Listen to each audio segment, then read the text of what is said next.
And we figured out that this was a problem. We started driving, and that SUV followed us. We made a right onto Las Vegas Boulevard. They made a right. We got into the far lane. They got in the far lane. I told my boy Ian, I said, make a U-turn. We made a U-turn. The SUV made a U-turn. I was like, yo, we're being followed. So what do you think would have happened? I don't really know. I mean, Vegas has like a pretty high murder rate, and even if you went somewhere that was safe, like it don't even matter. Like people get killed on Beverly Hills for like a Richard Mille, and I had $4.5 million in unmarked $100 bills in my back seat.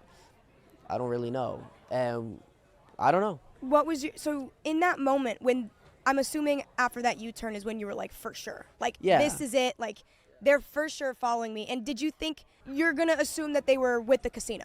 It wasn't like some sketch-ass people who were just trying to come after, like some criminals, damn near. Nah, in real life, what I think happened, I think somebody, I can't say with certainty that I believe that it was somebody from the executive situation that triggered this chain of events. I don't know if that's where it started or if it just started in the cage itself, like in the cashier's area.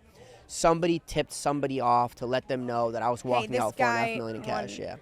But whoever started that chain of events, 100% is a casino employee. Whether they're an executive. Yeah, because no one would have known. Nobody in the world knew. You didn't have social media. You're right. You didn't have social media, so they didn't know who you were. So it was like, for sure, someone was like, yo, this guy, we tried to tell him that we didn't have enough fucking bags. He made me get this bell cart. I look like an idiot walking out front with $4 million cash, and I load it into his car. Like, who does he think he is? Yeah. For sure, that's what it was. Like, whoever it was, for sure, was somebody that was on payroll with the casino. There's no other answer. There's no option. So then you made the U-turn. He made the U-turn. Then what? Did you panic? It wasn't that we panicked. It was that we had confirmed that, like, we're being followed.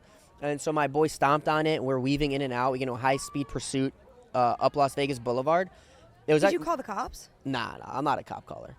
But my boy, he's the one that came up with this idea. It saved our lives for sure. It definitely saved the money and probably our lives. He knew that the Palazzo did trunk checks. So when you pull, I forget if it's a Venetian. They both do it, but I forget which one is first on the strip. The one that's not connected to like the Wynn entrance. Okay. Whether it's Palazzo or Venetian, whatever. They do trunk checks? Yeah, trunk checks. So they're checking for weapons. So when you pull in, there'll be like, I think it's 4 security booths with little kiosks, and they stop each car and they go, pop your trunk. I just want to look inside, and they let you go.